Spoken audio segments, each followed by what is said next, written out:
masculino, ¿verdad? Entonces, obviamente es una visión. ¿Qué visión creen que sea, Yauri? ¿Está ahí? Inferior. Exacto, es una visión inferior, ¿verdad? Lo estamos viendo desde abajo, ¿no? ¿Por qué? Porque qué es esta estructura de aquí? El ano. El ano, ¿verdad? Esto será el escroto, ¿no? Esto será el cuerpo del pene, esto será el rafe, y acá, como ustedes pueden observar, está su orificio externo de la uretra. Entonces, cada vez que ustedes vean o escuchen o lean, ¿no? Que hay una secreción saliendo por la uretra, ustedes um, asumimos de que la posición del orificio del externo de la uretra es una posición, en primer lugar, central, ¿verdad? Central, o sea, está del glande, como dijo su compañera, debería estar en el centro. Ahora, debería estar, aparte que está en el centro, debería estar en una posición dorsal o ventral del pene.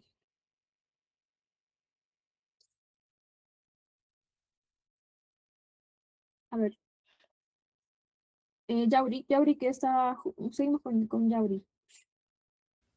Sí, doctora. Sería ventral. Ligeramente ventral, ligeramente, no, Mm, no muy ventral tampoco, porque si nosotros decimos que está muy ventral, digamos, con respecto al glande del pene, ahí ya estaríamos hablando de esto de acá, miren, ¿no?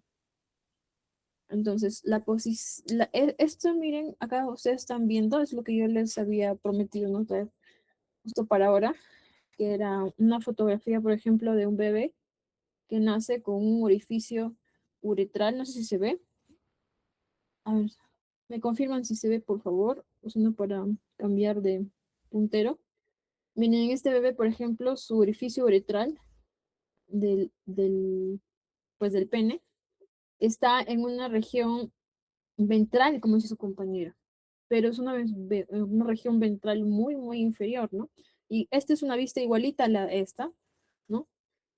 Y como ven, el agujerito que debería estar aquí, hacia la puntita, está hacia abajo. Entonces, esto le conocemos como hipospadias, ¿ya? Una hipospadia. Es un bebé con una hipospadia. En cambio, si el agujerito se encuentra en una posición dorsal, ¿no? Como esta figura, no traje una foto, pero aquí hay una imagen, un esquema, ¿no?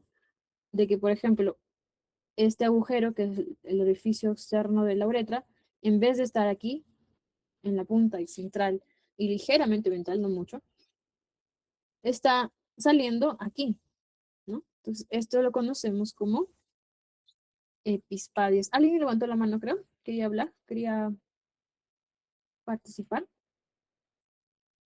Escuché un sonido, pero ya, bueno, si no, continuamos. Entonces, no se olviden, por favor, ¿ya? El orificio externo de la uretra en el varón, dependiendo si se desplaza hacia ventral, o sea, en la porción más inferior, o hacia dorsal en la porción más superior, pues ya no es normal y tiene distintos nombres. Será hipospadia si termina hacia abajo en la porción ventral y epispadia si termina hacia el dorso del pene. ¿Ya? ¿Quedó claro, por favor?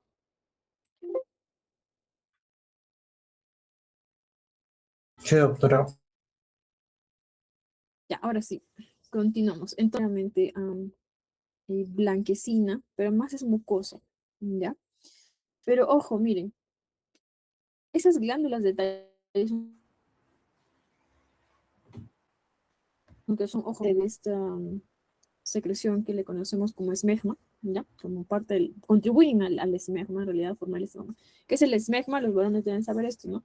Esa secreción tipo sarro, ¿no? Que se acumula en este surco, justamente el surco varano prepucial, cuando uno no se hace una higiene adecuada, ¿verdad? Igual que en las mujeres también se acumula un líquido o una secreción de color blanquecina en los labios menores, ¿no? Cuando tampoco no hay una higiene adecuada. Igual, en los varones también ellos tienen esa secreción, pero esa secreción se llama esmegma, Entonces, normalmente el esmegma debería ser extraído o debería ser retirado cada vez que el varón se haga su limpieza adecuada. ¿Y cómo es la limpieza adecuada? Es retrayendo toda esta telita, ¿no? ¿Cómo se llama la telita que cubre al glande del pene? A ver, ¿alguien se acuerda? El Prepucio. prepucio. El Prepucio. prepucio, exacto. Entonces, los varones deberían normalmente poder retraer el prepucio del pene y en cada baño, en cada limpieza, extraer ese esmegma que se acumula en el surco balano prepucial, que son producidos en parte, no todo, pero en parte por las glándulas de Tyson. Y de esta manera, pues, sacar esa secreción blanquecina.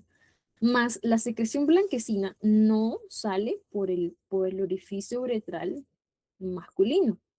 Ya, eso es lo que ahí quería llegar, ¿no? O sea, la secreción, esa blanquecina sí puede ser producida, pero por las glándulas de Tyson en el surco prepucial, más no tiene que ver nada que ver con la secreción purulenta, que en este caso está saliendo por el orificio uretral externo. Entonces, no sé si hasta ahí estamos claros.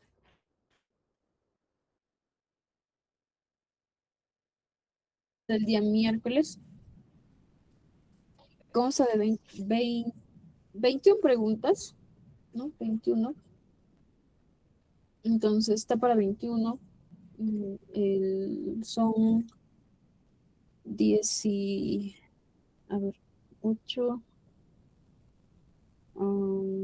Sí, son como 13.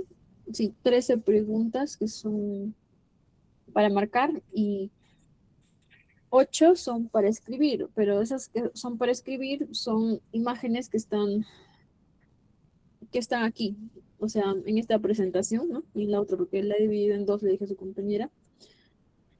Entonces es una imagen que no es muy compleja, está, como les digo, acá escondida en una de estas láminas que voy a presentar.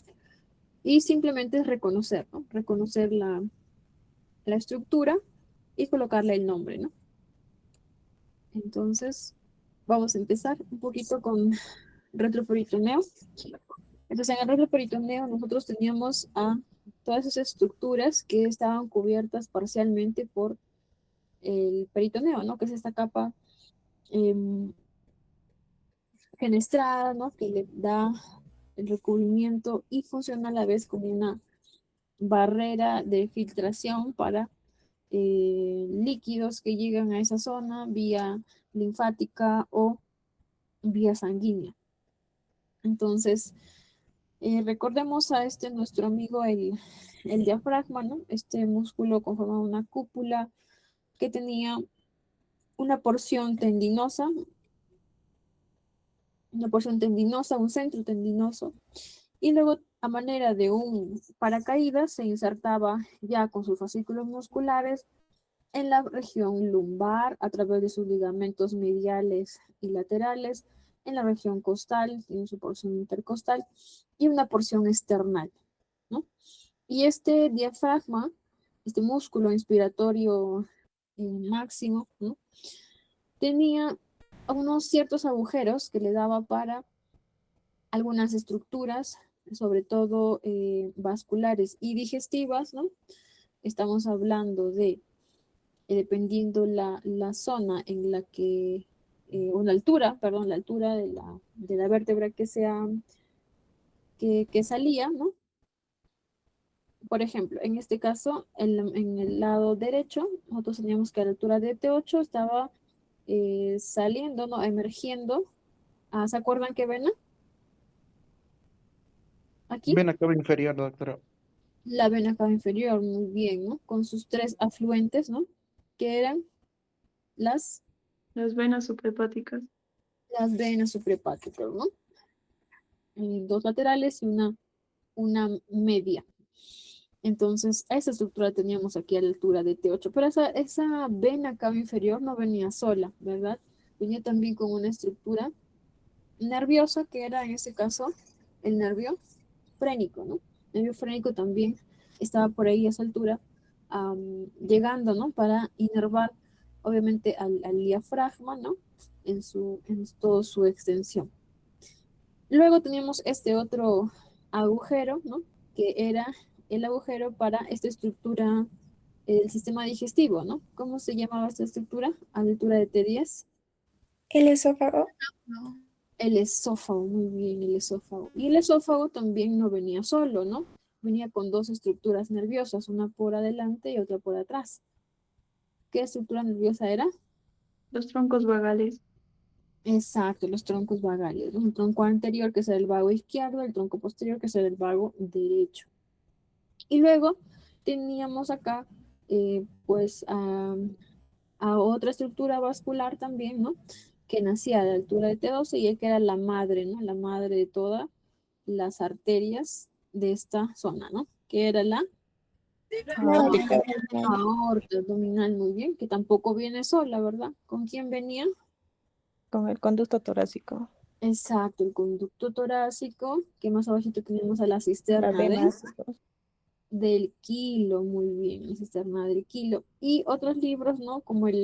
Am, como el Atalier Ruiz, también decía que venía una estructura venosa, ¿no? Aquí una estructura venosa que se proyectaba hacia la región torácica, ¿no? Como una especie de un callado, ¿no? Un callado que era sitio también de reparo para las cirugías de esófago, ¿no? ¿Cómo se llamaba esa estructura venosa que viene aquí justamente a la altura de esta arteria grande que es la aorta abdominal? Es prevertebral, ojo, y se continúa hasta arriba, hasta el tórax, dando un callado en el lado derecho. ¿No es la vena, sigos, doctora? La vena sí, muy bien, ¿no? Algunos, como la tarea dicen que pasa por aquí, otros le dan un propio agujero entre los pilares del diafragma, ¿no? De hecho, o sea, aparte es el pilar derecho, ¿no? Porque está más largo y este es el pilar izquierdo, que está un poco más arriba, ¿no? Terminando en L1, L2. ¿No? Entonces, la vena ácidos, ya no se olviden, la vena ácidos, ¿ya? Eso lo vuelvo a recalcar aquí porque es probablemente una de las preguntas de examen. ¿Ya? Se lo puedo preguntar así, como por ejemplo, dentro de un caso clínico, ¿no? Por ejemplo, llega un paciente mayor, ¿no? De 70 años, que tiene una dilatación, o sea, un aneurisma. Entonces, el aneurisma es una dilatación, ¿no? Entonces, les decimos, viene acá en la emergencia con un aneurisma, ¿no? Una dilatación, o sea, ya no es esto así como un tubito, sino es así todo dilatado, ¿no? Una un saco, ¿no? Un saco, una dilatación. Y le pregunto, ¿no? Entra por emergencia y le pregunté qué estructuras estaría comprimiendo si es que este aneurisma te dice, según la tomografía, que se encuentra a la altura del nacimiento, ¿no? De la aorta abdominal y ustedes ya saben que obviamente es T12, ¿no? ¿Qué estructuras estaría comprimiendo, ¿no? Aparte, obviamente, este aneurisma. ¿Cuál sería la respuesta ahí?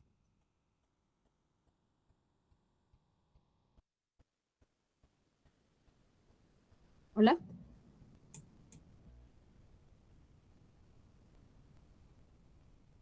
Hola. Doctora, creo que sería, como está bajando junto con la vena cava, o sea, casi distal, podría comprimir un poco a la vena cava. Ya podría ser, sí, es lógico, razonable, ya. Pero, am, ¿qué otras estructuras hemos dicho que es en su nacimiento? Ojo que te están orientando la pregunta al nacimiento de la, de la arteria aorta. Mira, la cava en su nacimiento está arriba. La vena, sigos, doctora. Exacto, la vena sigos y la otra estructura, ¿no? Que es linfática. La ¿Qué habíamos dicho? cisterna Conducto torácico. El conducto torácico, la cisterna del kilo, ¿no? Entonces, la cava no sería tanto porque, mira, la cava, su nacimiento está todavía más atrás, ¿ya? Entonces, de primera instancia, la respuesta sería ahí las otras estructuras que están naciendo junto con la aorta, que sería el conducto torácico y la vena ácidos, ¿no? Mayor, ¿no? Vena ácido mayor. Entonces, esa sería la respuesta. Otra pregunta, te pueden hacer, por ejemplo, te dicen, un paciente, no sé, de 40 años, que llega a la emergencia también, le detectan un trombo, porque acuérdense que las venas cursan con trombosis, con coágulos, a la altura del nacimiento de la vena cava inferior. Ustedes ya saben que es T8 y te preguntan lo mismo, ¿no? ¿Qué estructura estaría comprimiendo a esa altura?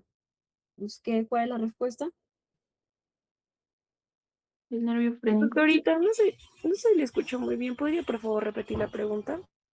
Ya, estamos usando los conocimientos de lo que estamos ahorita de anatomía, de los sitios de nacimiento, de las estructuras que pasan por los agujeros diafragmáticos. Habíamos dicho que son 3 agujeros diafragmáticos. El primer agujero era para la vena cava inferior a la altura de T8.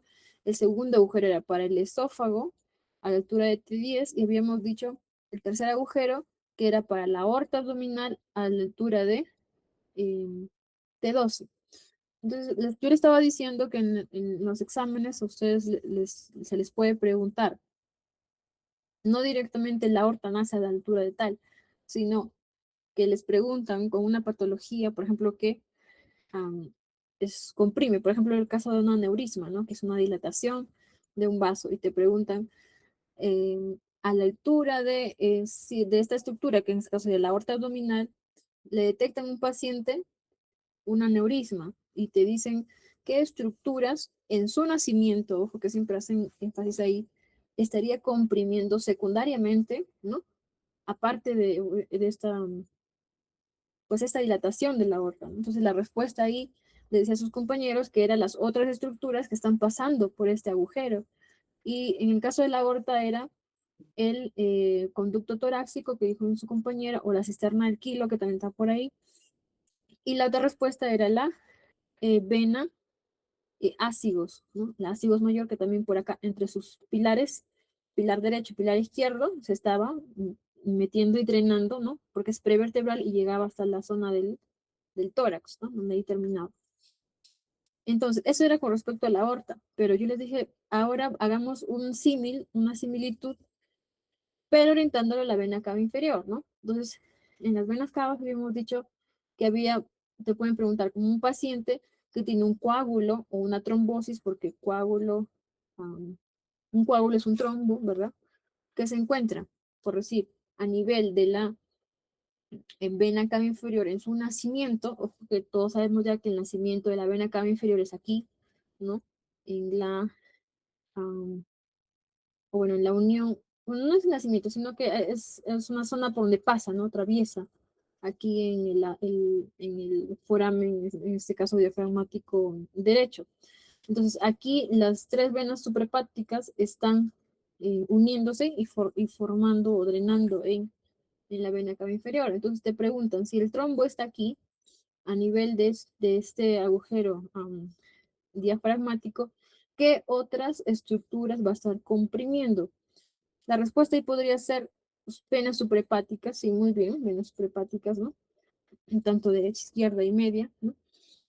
Y la otra estructura nerviosa que pasa por aquí, ¿no? ¿Qué estructura nerviosa está pasando por ahí? Frénico derecho, nervio El frénico. frénico derecho, muy bien. Entonces, ahí habrían 2 respuestas, ¿no? O bueno, dos estructuras, ¿no? Que estarían siendo comprimidas por ese trombo.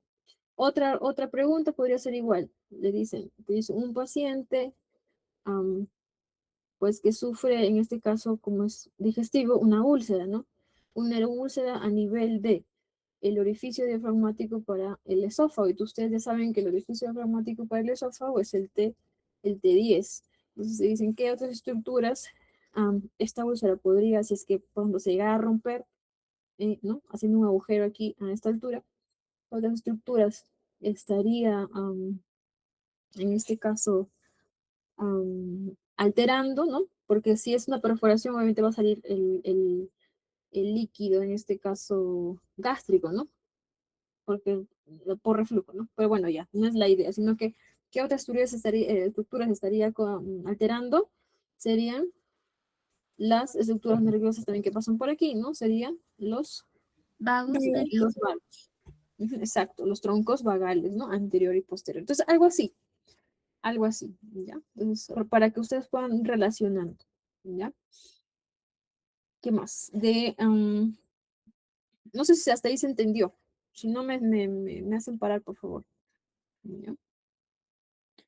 Ahí está lo que les había dicho. La medida se la voy a dejar para que lo repasen. ¿Ya?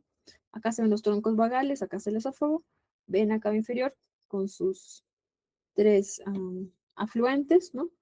Y miren el conducto torácico, ¿no? También metiéndose a la altura de la T12 con la aorta. Y la vena cigos, miren, la vena cigos también a esta altura introduciéndose. Ya saben que es prevertebral y que va a tener una arriba, ¿no? En el hemitórax derecho. Acá lo mismo, la vena cigos, miren, subiendo, subiendo y terminando aquí a esta altura, ¿no? En el tórax. Y el conducto torácico que drena en la unión yúgulo-subclavia izquierda, ¿no? Ahí está, solo para que lo sigan. Esta tablita es lo mismo que veníamos hablando, así que sería bueno que lo repasen. Y las ramas también de la aorta abdominal, ¿no? Ya saben que empiezan desde arriba, desde las que son, en este caso, pares, una a cada lado, que son las diafragmáticas inferiores. Las siguientes pares serían la capsular media o la vena suprarrenal media. Y las siguientes pares, siguiendo con el orden, serían las lumbares, ¿no? Son 5 a cada lado. Y luego vienen las, en este caso, gonadales, ¿no? O espermáticas en el varón, o testiculares, ¿no? Y ováricas en la mujer, ¿no? Y luego vendrían las impares, ¿no? Las impares, ¿quiénes son? Desde arriba, el tronco celíaco, ya sabemos que es unión de, o se dividen en, perdón, se dividen en hepática común, en este caso la esplénica y la coronaria estomática o gástrica izquierda, y la otra que es central o media, la mesentérica superior, dando aquí su ángulo, ¿no? O su pinza, ¿no? Aorto mesentérica. Y luego esta, que es la mesentérica inferior, ya sabemos que va a irrigar los 2/3 últimos del transverso y, perdón, desde los 2/3, el tercio, perdón, el tercio distal del transverso hasta todo lo que es recto, ¿no? Y luego esta que es la rama, una de las ramas terminales, ¿no? Que es la sacra media, y estas que son las ilíacas comunes. Acuérdense que son tres ramas terminales de la aorta abdominal. Esta imagen, para que no se olviden, en este caso ya hablando de retroperitoneo, las diferencias que hay en cuanto al sistema venoso y arterial a nivel renal, ¿no?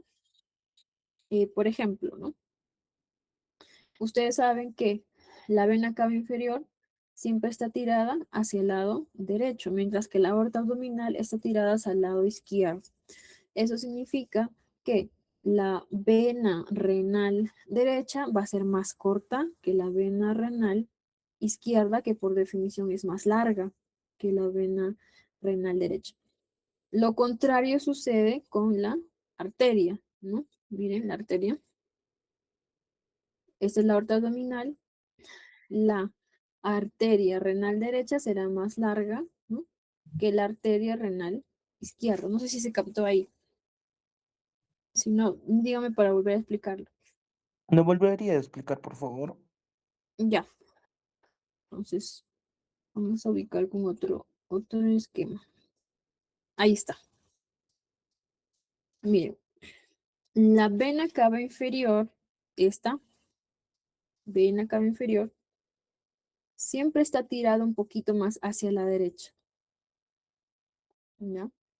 En cambio, la aorta abdominal siempre queda tirada un poquito más hacia la izquierda, ¿no? Esto estamos viendo aún, esta visión es una visión coronal, entonces estamos viendo la cara anterior de los dos riñones, ¿no?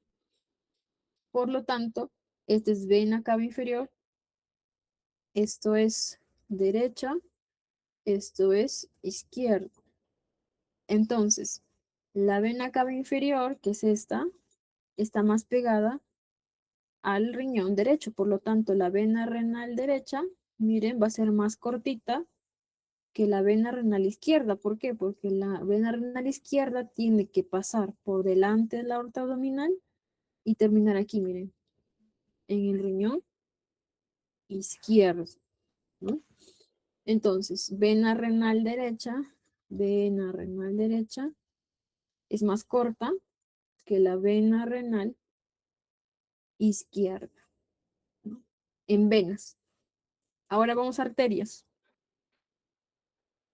Arteria.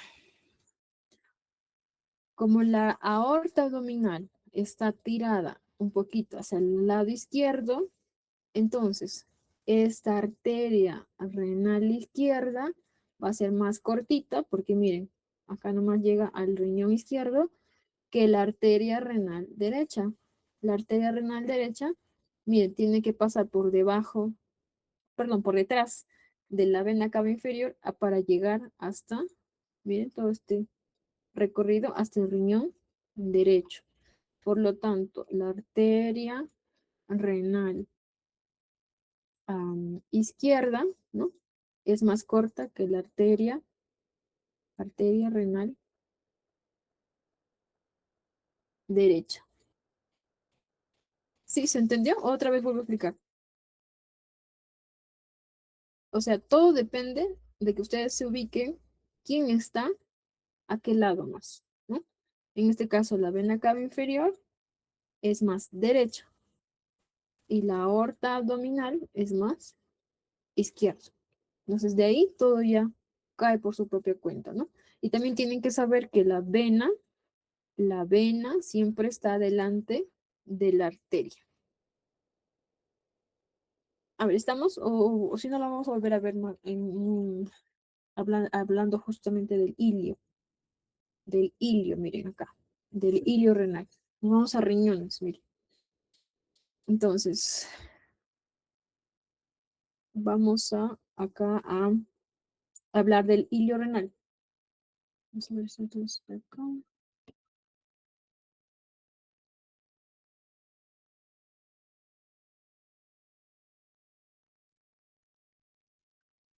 Ya, en esto lo vamos a hacer, ¿ya? Entonces, el orden de los vasos sanguíneos en el hilo renal sigue la mnemotecnia del VAP, ¿no? Yo les dije, el VAP. ¿Qué era el VAP? Era vena, arteria y pelvis. Entonces, primero va la vena, luego va la arteria y lo más posterior es la pelvis.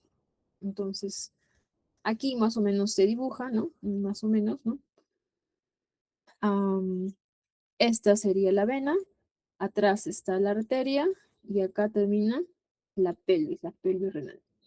En esta figura, por ejemplo, está al revés, mira. Primero está la pelvis, luego está la arteria y finalmente está la vena. Por lo tanto, esta visión ya no es una visión anterior, ¿no? Sino será una visión Posterior, ¿cómo? posterior. Posterior, muy bien, posterior. Entonces, no sé si me están siguiendo. Tienen que aprenderse ustedes esta mnemotecnia.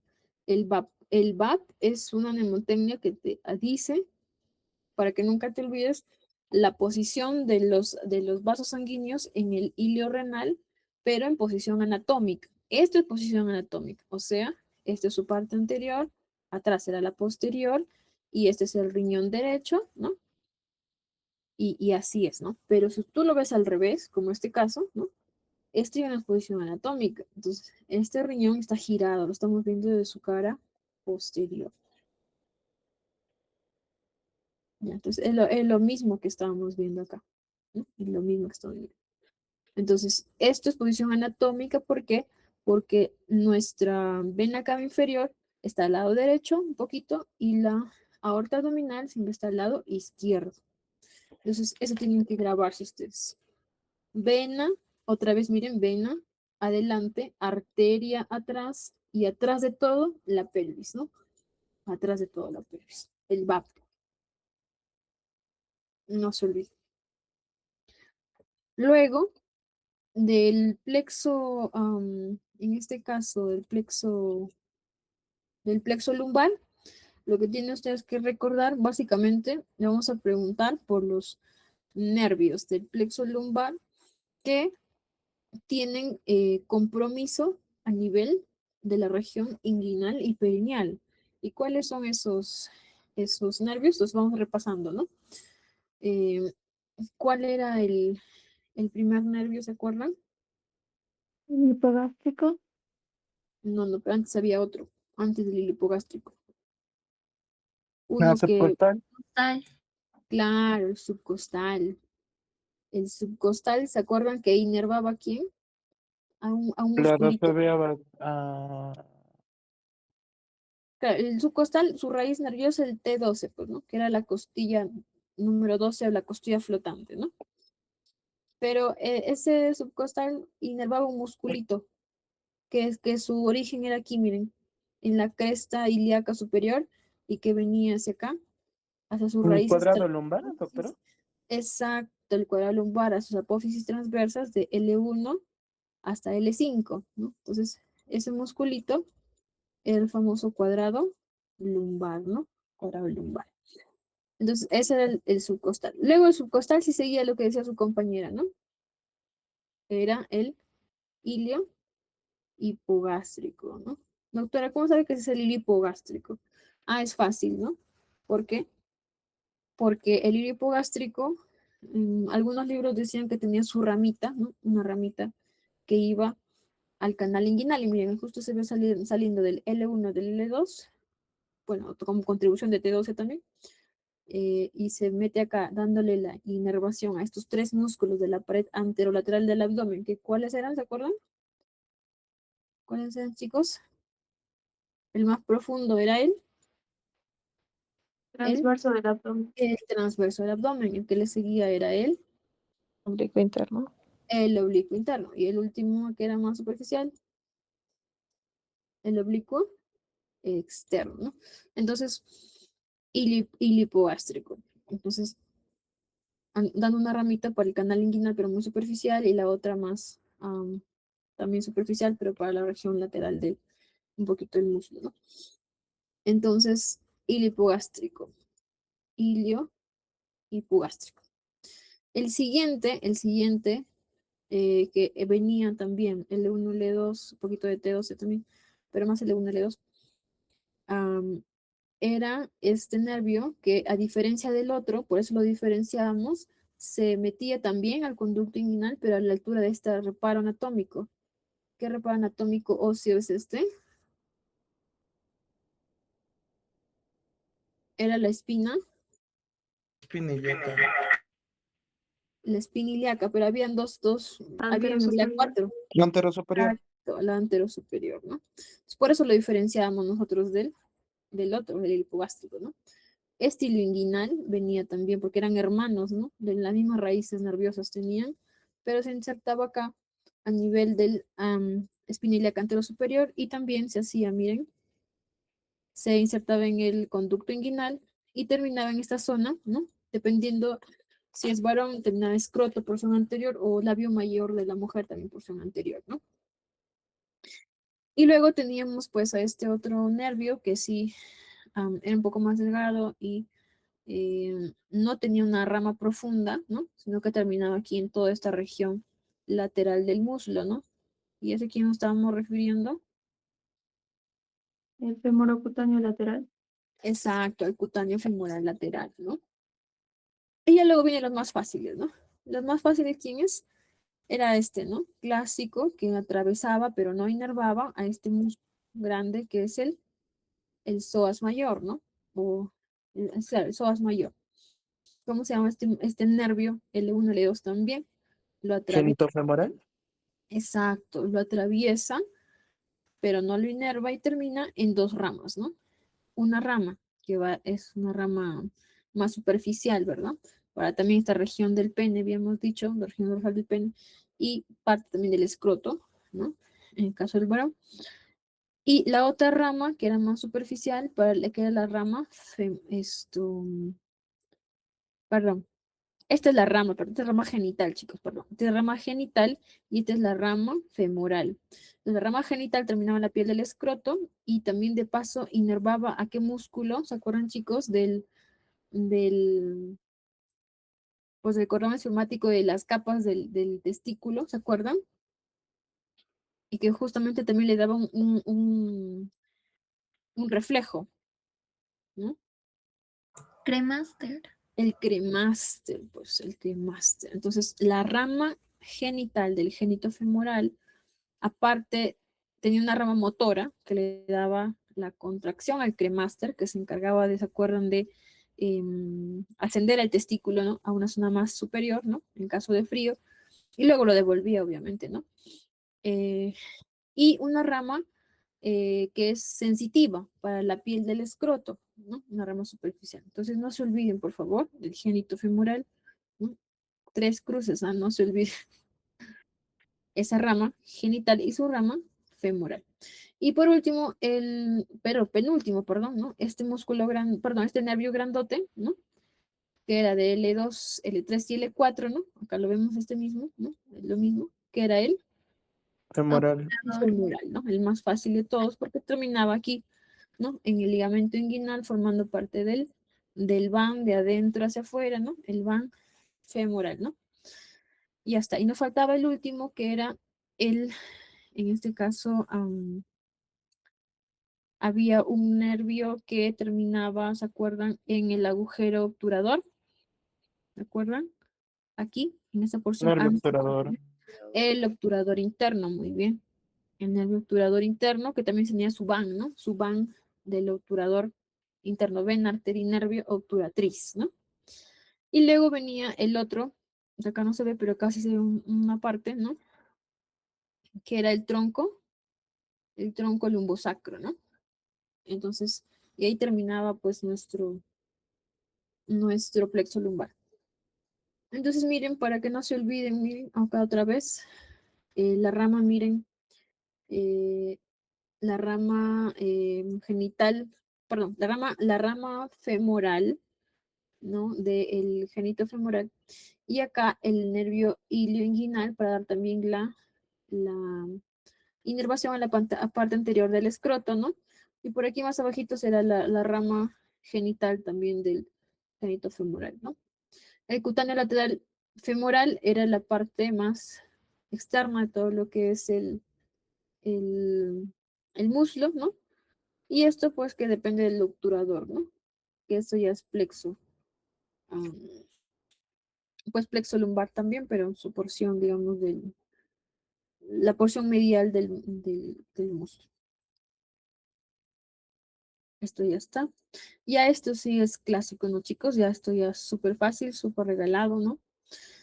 ¿Cómo es la configuración interna del riñón, ¿no? Entonces empezamos siempre de afuera hacia adentro, ¿no?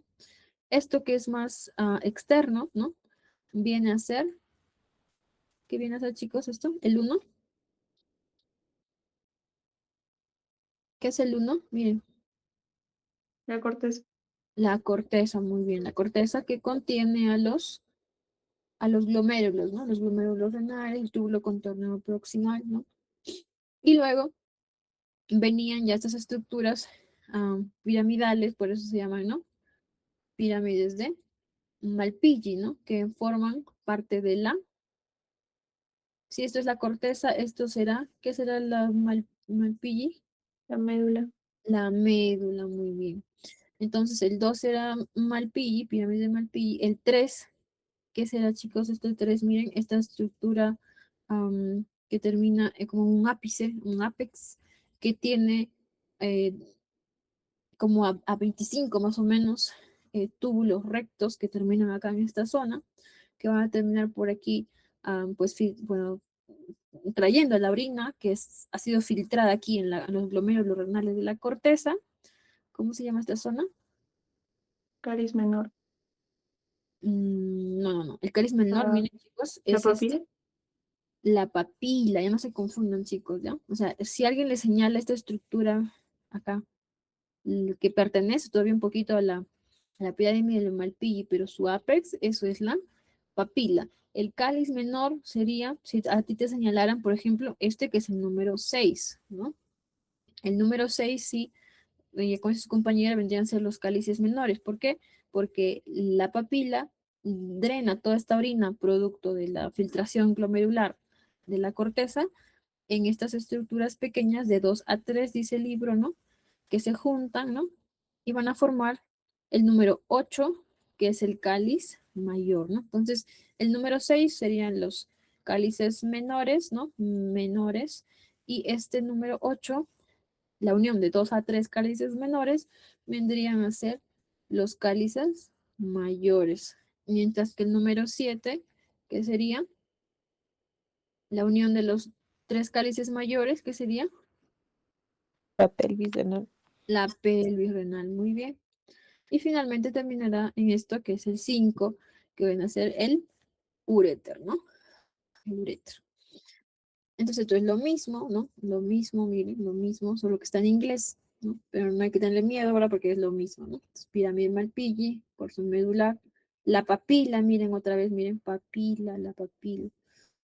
El cáliz menor, por acá hablando de un infundíbulo, pero bueno, es la unión, ¿no? Con los cálices mayores y de la pelvis.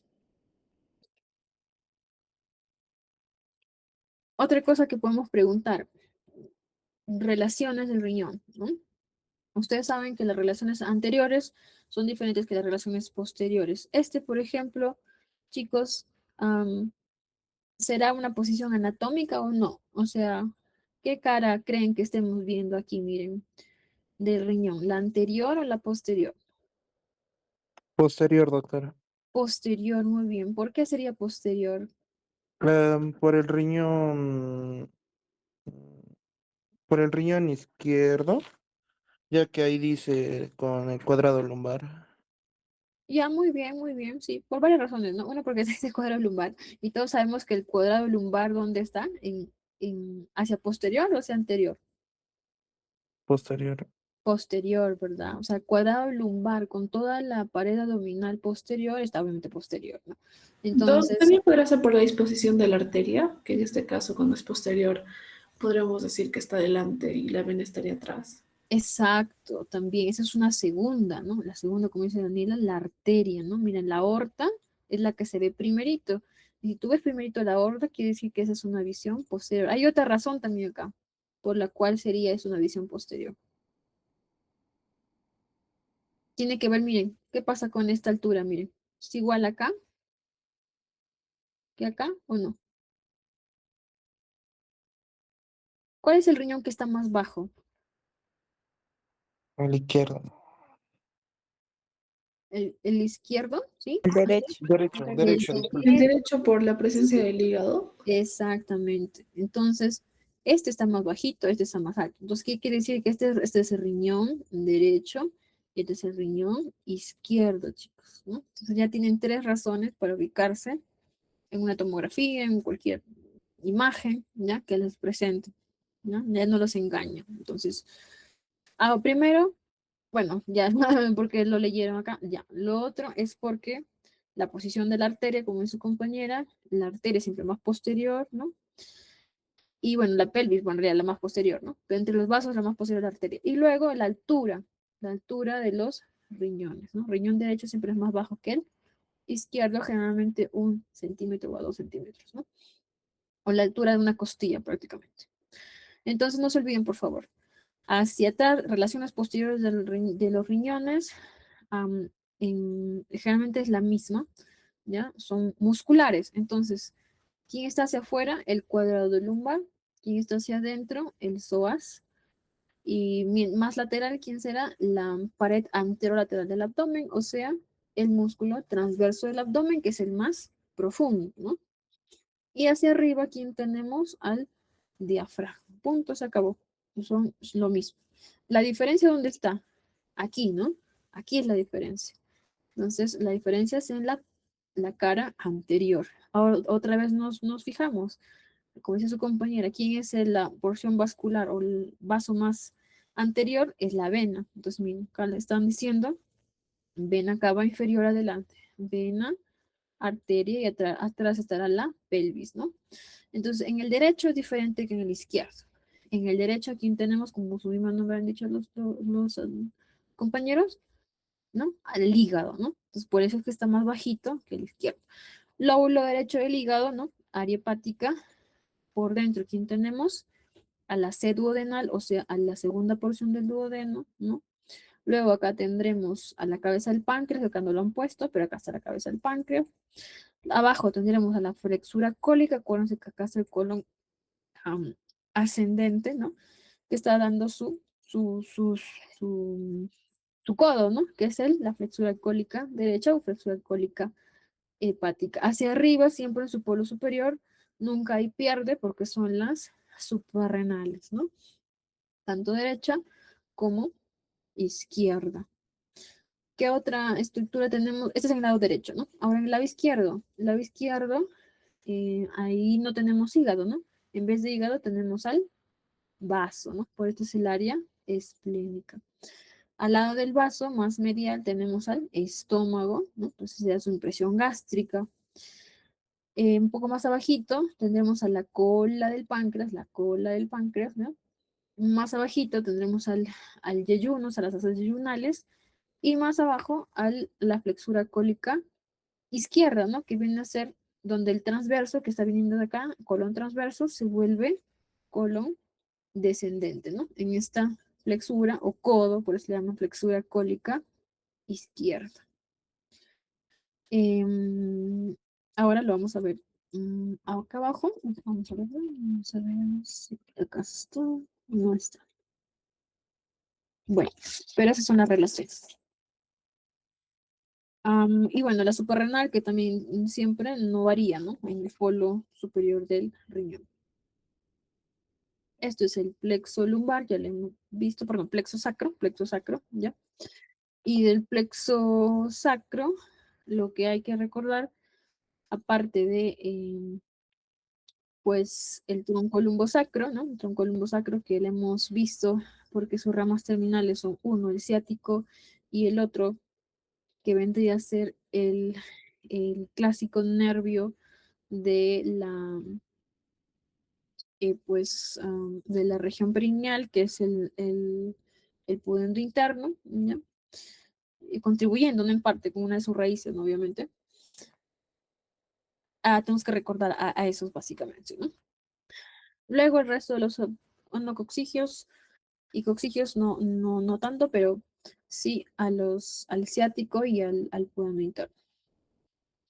De los uréteres, ¿qué podemos preguntar? Básicamente su irrigación, que yo les he dicho bien, depende de qué altura estén, ¿no?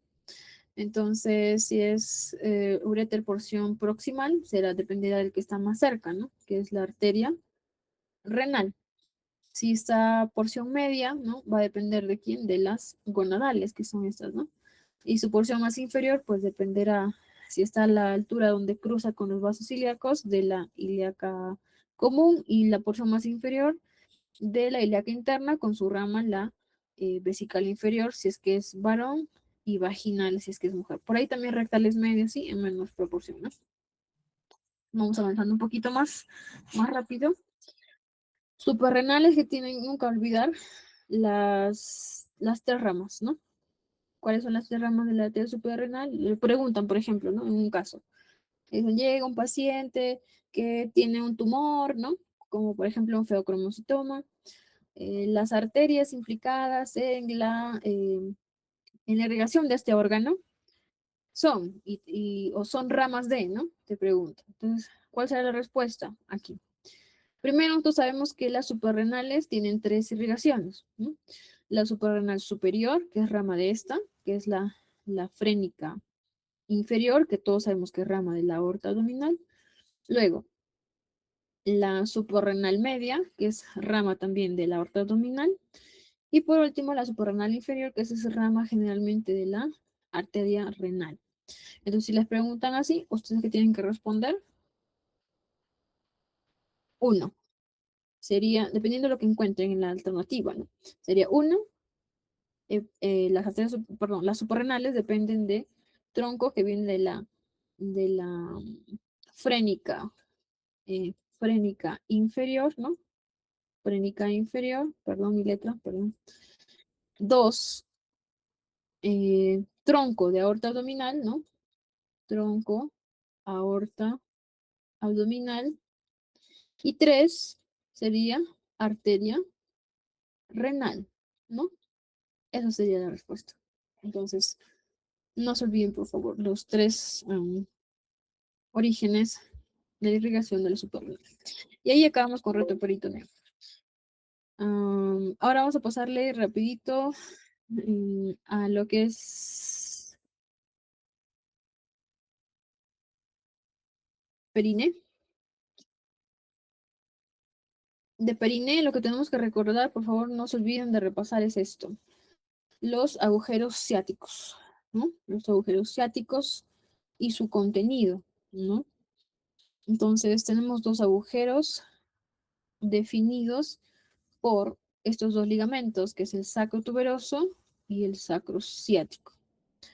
Entonces, ¿cuál es el límite entre ambos? ¿No? El sacrociático. Entonces, el ligamento sacrociático divide a los 2 agujeros en un agujero ciático mayor y un agujero ciático menor. El agujero ciático mayor está dividido en 2, ¿no? ¿Por quién? Por este músculo famoso, el músculo piriforme. Hacia arriba lo dividirá o pasarán el van glúteo superior, ¿no? Y hacia abajo pasará el van glúteo, en este caso van glúteo inferior, con otras estructuras vasculares y nerviosas, como por ejemplo el nervio pudendo, el cutáneo femoral posterior, el nervio pararobturador interno, el ciático mayor, ¿no? Siendo esto una relación muy importante, ¿no? Clínicamente, y los arteria y vena pudendo interno. Entonces, lo vamos a tener acá, miren. En esta estructura, miren. Esto vendría a ser el ligamento sacrociático, ¿no? Y si lo giramos, vamos a ver si lo podemos girar. Sí, sería el ligamento sacrotuberoso, miren. A ver, sacrociático de color verde y por detrás sacro tuberoso. Tuberoso porque acaba en la tuberosidad isquiática, ¿no? Entonces, hacia arriba, como les decía, este sería agujero ciático mayor y hacia abajo, agujero ciático menor. En este agujero ciático mayor, por la mitad estará este músculo triangular que se le llama el músculo piriforme. Ahí está otra vez, ¿no? Vamos a ver si tenemos otra imagen. No, no tenemos. Entonces no se olviden, por favor, ¿ya? ¿Quién pasa por arriba? ¿Quién pasa por abajo? Hacia abajo tenemos un músculo también, ¿no? El músculo obturador interno, que acuérdense que era este músculo que tapizaba es por dentro este agujero, ¿no? El, el, el agujero obturador interno. Y obviamente las arterias y venas pudendo interno, ¿no? Y el nervio pudendo interno. Entonces, eso por favor no olvidar. Esto es lo mismo. De diafragma pélvico, por favor, no se olviden de repasar los espacios perineales. Entonces, ¿se acuerdan que yo les dije que en la región perineal había un rombo, ¿no? Un rombo que hacia la parte anterior estaba delimitado por la sínfisis del pubis hacia adelante, hacia los costados las ramas isquiopubianas y hacia atrás el coxis y esto que son los ligamentos sacrotuberosos.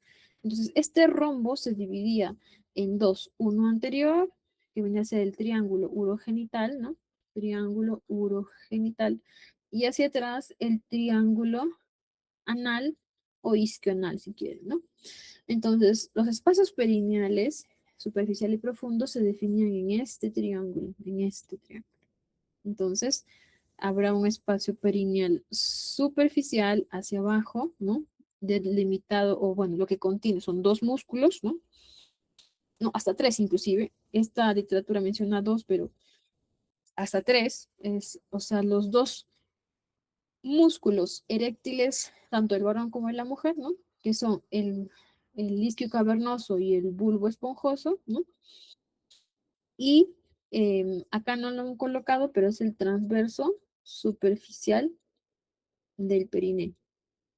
Entonces, esos son los dos, o sea, tres músculos que están en el espacio superficial o inferior de este triángulo, ¿no?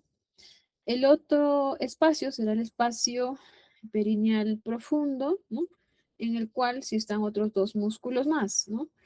Y esos músculos son el transverso profundo del periné y el músculo constrictor externo de la uretra, ¿no? Entonces, miren, acá está más con colores, ¿no? De rojo será el superficial, miren, el espacio perineal superficial, donde está, como les decía, conformado por el bulbo esponjoso, que acuérdense que está siempre en esta zona, debajo del cuerpo esponjoso, el isquio cavernoso, que no se ve acá, y el transverso superficial del perine. La mujer igual también, ¿no? Lo de rojo sería el espacio perineal superficial y lo de más clarito, más naranja, sería el espacio perineal profundo. Entonces no se olviden, por favor, los ah, 2 a 3 músculos que están en el profundo. En el profundo serían dos, hemos dicho, transverso profundo y esfínter o constrictor de la uretra externa. Y en el superficial están los eréctiles, ¿no? O sea, el bulbo esponjoso y el isquio cavernoso. Y el transverso superficial. Acá está otra vez, miren. Esto sería espacio perineal superficial, miren, bulbo esponjoso, acuérdense, naciendo acá o pegándose a el cuerpo esponjoso del pene, ¿no? El isquio cavernoso, naciendo en la tuberosidad, o bueno, en la rama isquiopubiana, perdón, y terminando en el cuerpo cavernoso. Y este pequeñito como triángulo, miren, a cada lado, que es el transverso superficial del perine, que también tiene su origen en la rama isquiopubiana y termina aquí en este centro tendinoso, que es el cuerpo o el tendón, del perine, ¿no? El cuerpo perineal, mejor dicho, ¿no? El cuerpo perineal. Entonces, estos tres son espacio perineal superficial, mientras que el profundo está el constrictor de la uretra o esfínter externo de la uretra y este más como un forma de un triángulo, miren, el transverso profundo del periné. Esto es en el caso de la mujer, ¿no? Igual también, esfínter externo de la uretra y músculo transverso profundo del periné. Una pregunta que le podemos hacer es, por ejemplo, en una episiotomía, ¿qué era la episiotomía? Cuando estábamos en un parto y el bebé no puede nacer porque el agujero vaginal es muy pequeño, entonces no es muy pequeño, no nace, entonces hay que hacer un corte, ¿no? Entonces el corte se puede hacer de esta manera, o sea, desde los labios menores, miren, hacia abajo en dirección del cuerpo perineal, ¿no? Sin terminar acá, perdón, en el ano, no, hasta acá nomás, hasta aquí. Entonces se llamará episiotomía mediana, ¿no? O se puede hacer al costadito, ¿no? Y será una episiotomía, en este caso medio lateral, porque está haciendo una línea primero central y luego al costado, medio lateral. O podría ser una en J, ¿no? En este caso es una J, miren, como ven, es más pronunciado la parte media y luego hace otra vez hacia afuera. Entonces les preguntan, en una episiotomía lateral o medio lateral, ¿qué músculo le estarían comprometiendo? Entonces ustedes vuelven acá, vamos a ver aquí. Este es un varón, ¿no? Pero imagínense que acá igual está el cuerpo esponjoso, en este caso el bulbo del vestíbulo, ¿no? El bulbo del vestíbulo de la mujer. Entonces, si le hacen un corte acá, vamos a ver aquí, en esta zona, no hacia el centro, sino hacia el lateral, ¿no? ¿Qué músculo creen que estaría lesionando? Miren, lateral. ¿Hola? ¿Están ahí? El isquio cavernoso, doctora. No, el cavernoso está muy, muy lateral ya, ¿no? Acá directo nomás, mira. Este es un varón, ¿no? Pero imagino, no te daré la imagen a la mujer, pero am, acá debería estar el orificio vaginal. Entonces hacen el corte este costadito. ¿Quién es el primer músculo que van a cortar? ¿El bulbo esponjoso o el isquio cavernoso? El Bulbo bulbo esponjoso, El que está bulbo mucho más esponjoso, medial. claro, para que te lleguen hasta el isquio cavernoso, tienen que darle un corte así gigantesco. Eso normalmente no se hace, ¿no? Hacen un corte pequeño acá y ya el bebé puede pasar por el, por el introito vaginal, ¿no? Entonces así lo pueden preguntar. Esto ya es diafragma pélvico, ¿no? Entonces con este músculo que ya lo conocemos todos, que es con sus tres músculos pequeños, ¿no? Que es el elevador del ano, ¿no? Con su fascículo puborectal, este ilio, perdón, pubococcigio, ¿no? Este es pubococcigio, este es el iliococcigio, y hacia atrás, pues a este músculo que es el isquiococcigio, ¿no? Isquiococcigio, que no forma parte del elevador del ano, lo considero una parte, ¿no? Y hacia lateral, si queremos ser un poco más específico, este de color azul, que ya lo hemos visto hace ratito en el agujero ciático mayor, ¿no? ¿Cómo se llamaba este? Ese es Piriforme. el músculo piriforme, muy bien. Músculo piriforme. Ya está. Del sistema, el sistema arterial y venoso, lo que me gustaría que se concentren es, uno, saber cuáles son las ramas de la ilíaca interna. Ya saben que tiene un tronco anterior y un tronco posterior. Eso sería principal que lo repasen. Cuáles son las que vienen hacia adelante. Y acá vamos a repasar un poquito. Empezando por esta que es bien anterior, es una de las primeras, ¿no? Que viene el tronco anterior de la ilíaca interna, pasa por la cara anterolateral de la vejiga y termina aquí en la pared abdominal anterior, en su región posterior, ¿no? De aquí nos estamos refiriendo. Termina como ligamento umbilical medial en la pared en la pared anterolateral del abdomen, región posterior. ¿Quién era? Otro color. Esta, miren, chicos, que venía acá, da unas ramas que se llama la vesical superior. Exacto. Y luego termina acá como, como ligamento umbilical medial. Es la umbilical, ¿no? Umbilical. Entonces, arteria umbilical. Luego seguirán hay una arteria que acaba junto con este nervio, que es el obturador, que es la arteria obturatriz, ¿no? Luego estarán dependiendo, este es varón, si es varón, habrá acá una arteria vesical inferior, ¿no? Luego estará las dos hermanitas, ¿no? La arteria glútea inferior y la arteria pudenda interna, ¿no? Que son más inferiores. Acá están, miren, glúteo inferior y pudenda interna, las dos hermanitas, ¿no?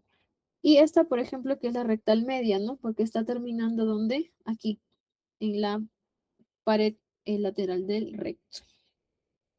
Entonces, tronco anterior, no se olviden, todas estas que hemos hablado, y tronco posterior, en este caso, lo que es el glúteo, ¿no? El van glúteo. Entonces, tronco posterior teníamos a la glútea superior, ¿no? Que es la única que se va hacia atrás, una de las pocas, pero que se va hacia atrás junto con la glútea inferior. Y esta arteria que es la iliolumbar, ¿se acuerdan? Que nacía en la fosa iliolumbar entre el nervio obturador y el tronco lumbosacro y que da una rama superior para el músculo psoas mayor y una transversal para el ilíaco. Entonces, no les voy a preguntar el trayecto, pero sí quiénes son por lo menos, ¿no? De qué, pues de qué tronco está saliendo.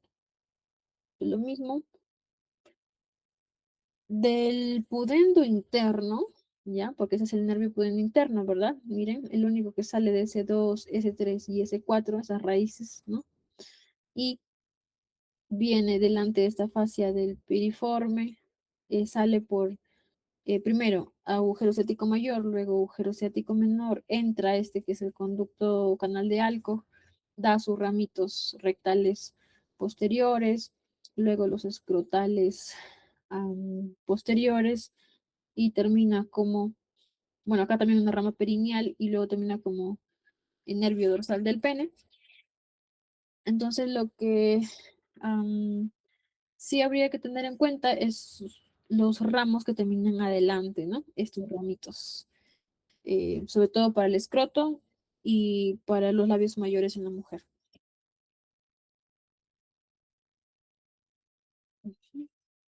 Voy a adelantarme acá porque quiero mostrarles esto. Disculpen, ahí está, esto. La diferencia entre vulva, entre la vulva, irrigación e inervación de la vulva, ya sea escroto también, aplica lo mismo, ¿ya? ¿Qué es lo que vamos a hablar ahorita?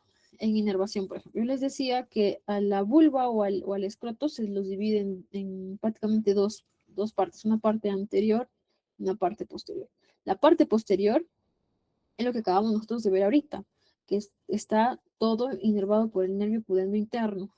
En cambio, la inervación anterior, o sea, el dolor, las fibras sensitivas, no es sistema pudendo, no es nervio pudendo, sino es los otros, los que vienen del plexo lumbar, ¿no? Ahí está, nervio linguinal más anterior, nervio genitofemoral con su rama genital, y por último el cutáneo femoral posterior, que lo hemos visto también naciendo, ese sí es de plexo sacro, ¿no? El nervio cutáneo femoral posterior. Entonces, no se olviden, por favor. ¿Ya? Hacia adelante, todo lo que es hacia adelante es plexo lumbar, excepto este cutáneo femoral posterior, y hacia atrás es nervio pudendo interno. Ahora sí regresamos.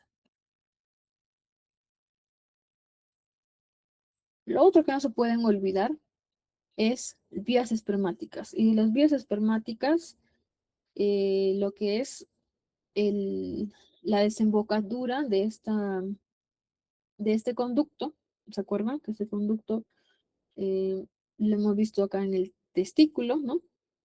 ¿Dónde está? Exacto. Esto recordemos que es el testículo en la cara lateral. Sabemos que la cara lateral porque está esta estructura que es el epidídimo como un gusanito, ¿no? Siendo esta su cabeza, esta su cola, y en la región de la cola empezaba este conducto, que es el conducto deferente, en su porción funicular, se insertaba en esto que es el cordón espermático y terminaba, pues después de atravesar todo el canal inguinal, en la cavidad pélvica, ¿no? Entonces, este conducto deferente, después de haber atravesado el anillo inguinal interno, ¿no?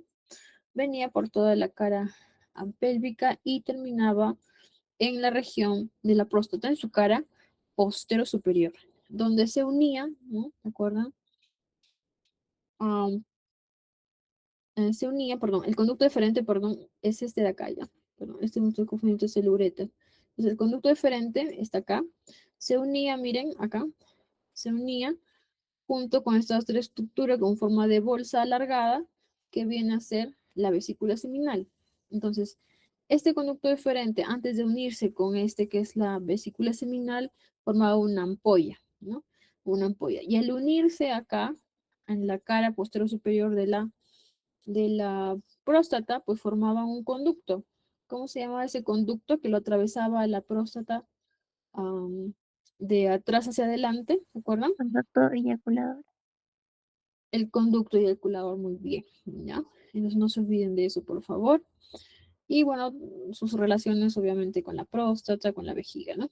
No se olviden, este es el ureter. El ureter no tiene nada que ver con el deferente ni con la vesícula seminal, excepto su irrigación que van a compartir un poco, ¿no? Ya. La otra que tienen que recordar, bueno, esto que es, ya saben, es el tacto rectal, ¿no? Ya lo hemos hablado en el caso clínico, no lo voy a profundizar acá, pero es esta zona, miren. la zona donde desembocan lo que acabamos de ver aquí, el conducto eyaculador. El conducto eyaculador, como son dos deferentes, dos vesículas seminales, habrá dos conductos eyaculadores. Por lo tanto, esos dos conductos eyaculadores drenan aquí en esta zona, que es parte de una dilatación de la uretra prostática, que se le conoce como el seno prostático, ¿no? A cada lado de esta otra estructura, que es el utrículo prostático, ¿ya? Que no es sino un fondo de saco ciego, que es análogo de lo que es el útero en la mujer. Entonces, el utrículo prostático, junto con esto que es el colículo seminal, o verum montanum, también le llaman, ¿no? Eh, eh, es el análogo de lo que es el útero en la mujer, ¿ya? ¿Qué más? Ya, esto. Entonces, eso es el seno prostático, y obviamente lo que está saliendo aparte de estos dos agujeros, que son los agujeros de los conductos eyaculadores, pues serán los agujeros de las glándulas, miren, prostáticas, que a esa altura lo están secretando, ¿no? Que secretan fosfatasa alcalina y otras sustancias para el líquido seminal. Del testículo, no olvidar por favor las capas del testículo, desde la piel, dartos, fase espermática externa, que es esta fase, y luego Crema el esférico. cremáster, exactamente, la fase espermática interna, y por último terminando en las túnicas vaginales, ¿no? Que habíamos dicho que son dos, una parietal y otra visceral.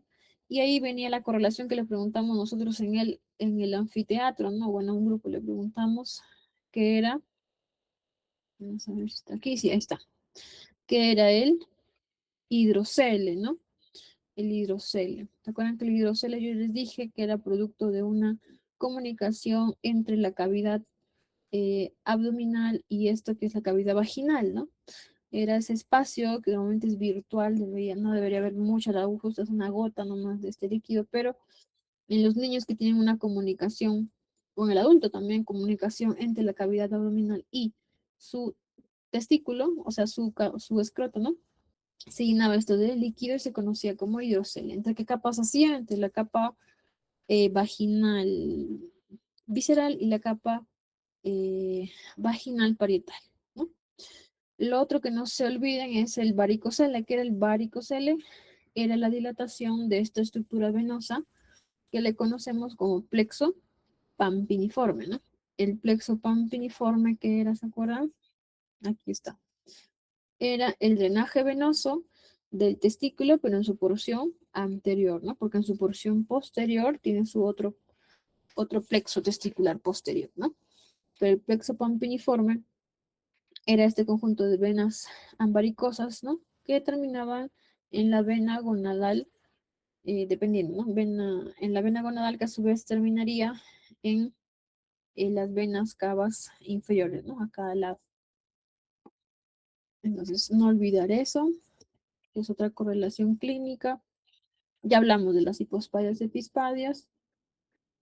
Configuración interna, no olvidar nada más para qué sirve el testículo, dónde se generan las hormonas, dónde se genera en este caso la testosterona. Ya sabemos que son en las de Leydig y Sertoli, que son básicamente, son células sustentaculares, ¿no?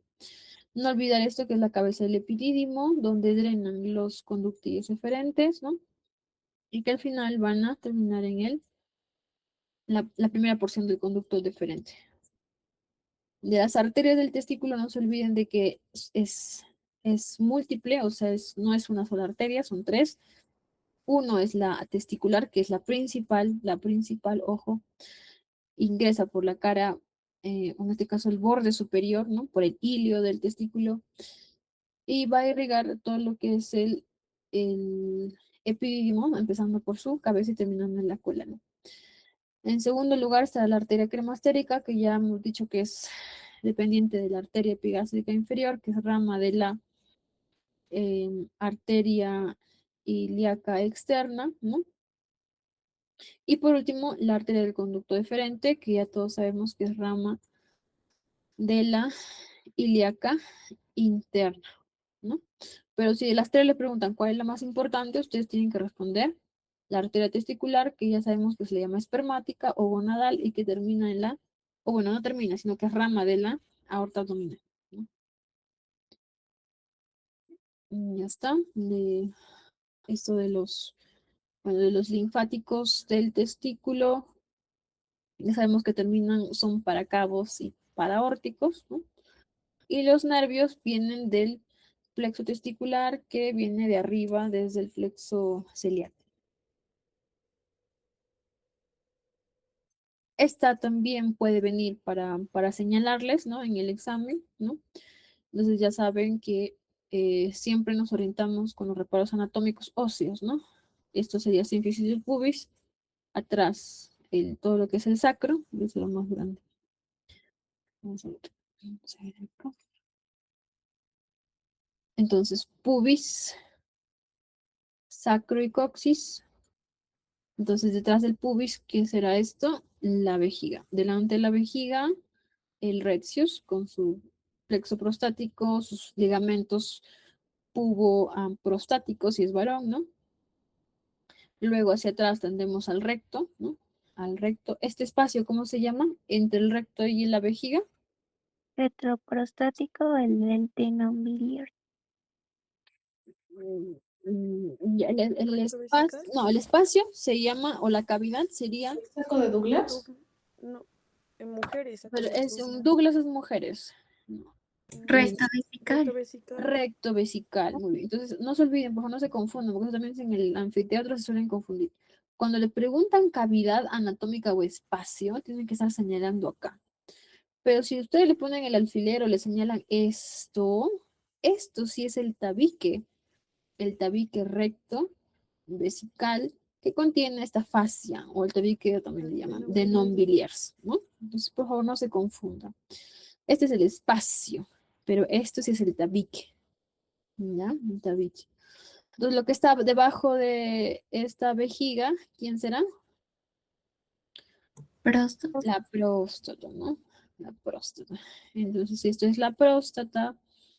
Acá no se ve, pero esto sería, y si le ponemos acá una línea, vamos a ver acá.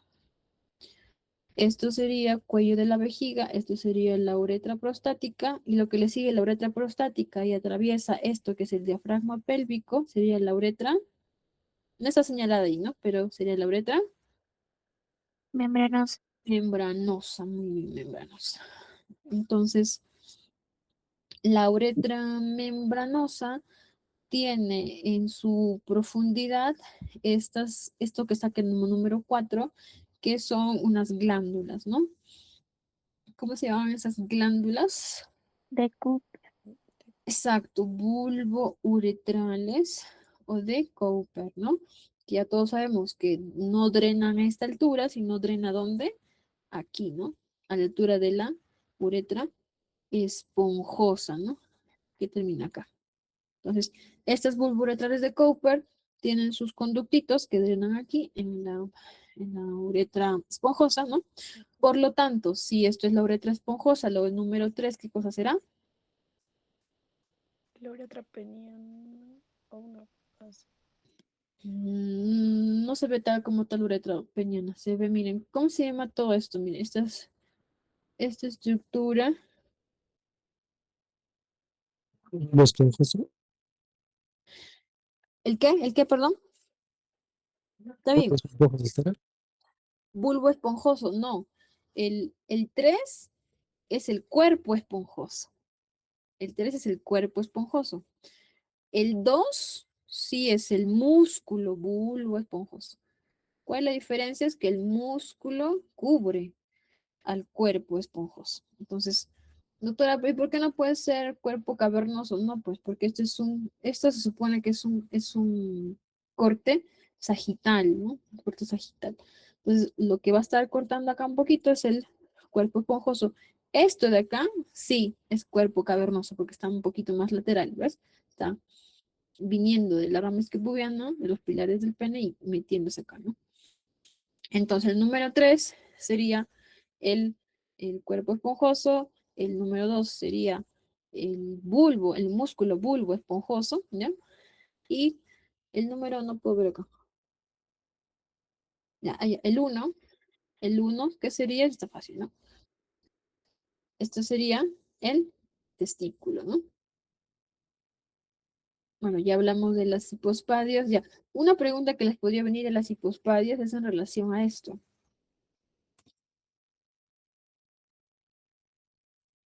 Esto de acá. Los análogos o los homólogos, ¿no?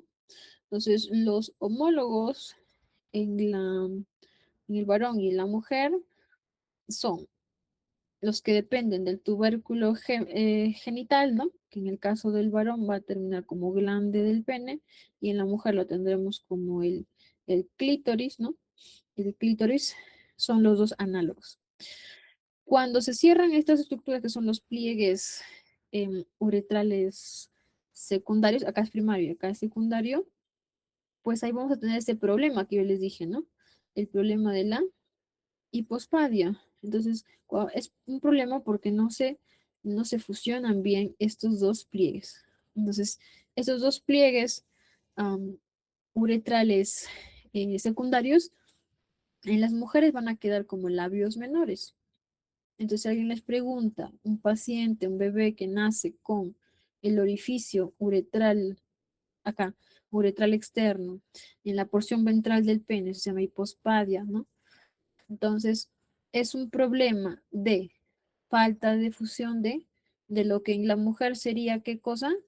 Los labios menores, ¿no? Los labios menores. Y ya saben ustedes que el escroto es el análogo de los labios mayores en la mujer, ¿ya? Entonces me interrumpe, por favor, si no se entiende. No me interrumpen. Ya estamos terminando, no se preocupen. De la vejiga, no vamos a preguntar mucho vejiga, pero sí, no se olviden sus relaciones, ya saben, anterior, posterior. Esto es como se coloca una sonda vesical, solo para que se lo lleven en su cabecita, ¿no? Cuando ya roten urología, se introduce por acá, por la uretra peniana, y una vez que llega a esta zona de la vejiga, se infla el globito, ¿no? Para que no se salga. Y cuando se lo retira, obviamente hay que aspirar el líquido del globito y todo sale, ¿no? Y esto van a la cistoscopía, que no vamos a hablar mucho de eso. Y eso es el cistocelia. Así como hay prolapsos del útero, hay prolapsos de la vejiga. Se llama cistocelia. Son mujeres que han tenido bastantes hijitos, entonces se da. Y ya para terminar, creo que es la última slide, los análogos de la uretra masculina y la femenina.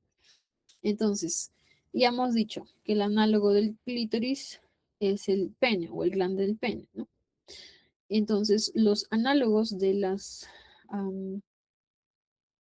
glándulas bulbouretrales o de Cowper, que son estas que, miren, están en relación con esto que es el diafragma pélvico, son las glándulas parauretrales de Skin, ¿no? Entonces, serían eso en análogos. Las glándulas vestibulares mayores, esas no tienen un análogo como tal, ¿no? No la tienen, pero lo que sí hay es el análogo del cuerpo esponjoso, ¿no? El cuerpo esponjoso del varón o bulbo del pene también, ¿no? Es el bulbo del vestíbulo de la mujer.